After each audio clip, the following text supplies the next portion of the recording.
Alright, my little girl is doing Your Baby Can Breathe. She's in her exerciser. Say hi, Karina. Obviously, her toy drawer is open.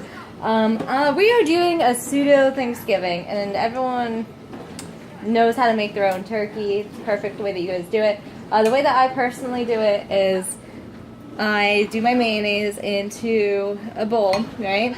I add all my seasonings into it. It's a poultry, so I do all the poultry seasonings. We do thyme, rosemary, some chives, some minced onions, some bay leaves, and some garlic. Now, a lot of people like salt and pepper. You could do just salt and pepper with lemon and mayonnaise if you want, or just a cooking oil. This is olive oil in here, and I'm gonna have to go get the rest of the olive oil because I'm using olive oil with my mayonnaise. So we're gonna go take a walk. I'm looking on my shelf to see if it's out here, and it's not. So yeah, we're gonna go take a walk to the mudroom.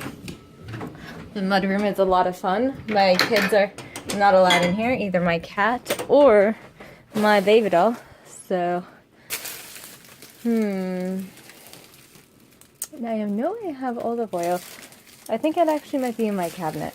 Because there's canola oil out here. There is oil out here, but it's not the oil I'm looking for. I have canola oil in my kitchen too. I tend to have canola oil more readily available because I don't use it as often. But I still have a gallon jug of it, or maybe it's a 2-gallon jug of it back there. And I do have it ready and available in my kitchen. Take ton of mayonnaise anyway. I always have backups because the way that our budget is, you only get supplies at certain times. And so if you have enough to stock up your kitchen, you, obviously that's what we do. Here's the olive oil. All right. Awesome. Let's buy the condensed milk. Awesome.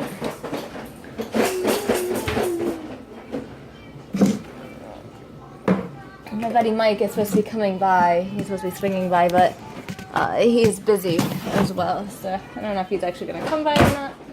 But I invited him over for some turkey if he wants it. No, he does have dietary restrictions, so I don't know if he'll even like the way my turkey's being made. So I just missed a stab. Whoops. No big deal. Alright. Old MacDonald had a farm. E-I-E-I-O. Alright, so we have our olive oil. Boom. Which one do you want to choose, Karina? Can you point to an animal? Donald had a farm, E-I-E-I-O. And on his farm he had a chicken. With a cluck-cluck here and a cluck-cluck there. Here a cluck, there a cluck, everywhere a cluck-cluck. Alright, so we're going to add in some olive oil to this. That looks good. Now, I don't actually use measurements. Like, I do sometimes. It depends on what I'm making. But for this, I make turkeys so often in this house. Before I had Karina, I'd make a turkey every Sunday. I ran out of turkey because James would get turkey sandwiches and turkey wraps for work.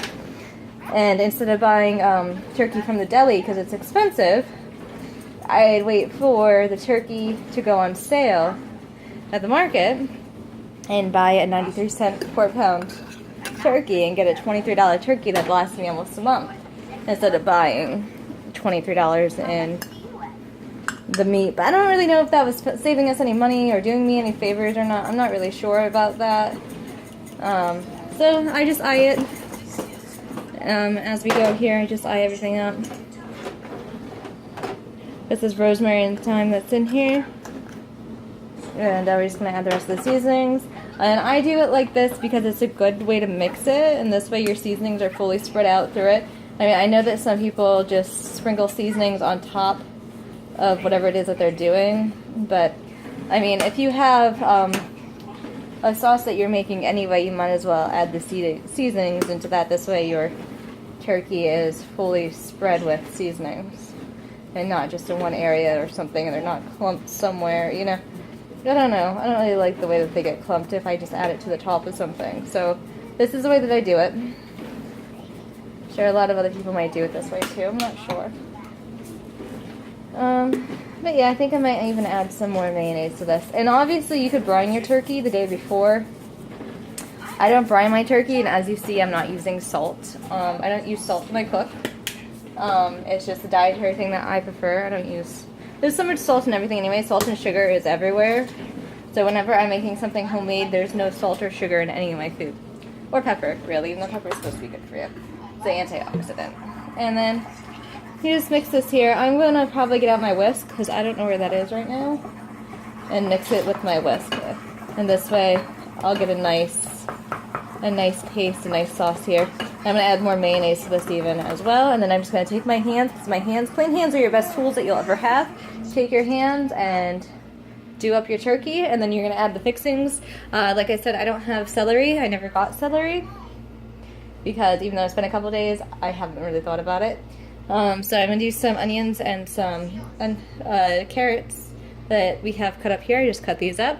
And then this, since my turkey was in my refrigerator and not out on the counter, this is going to go into a bag and go into my freezer for the next day turkey soup.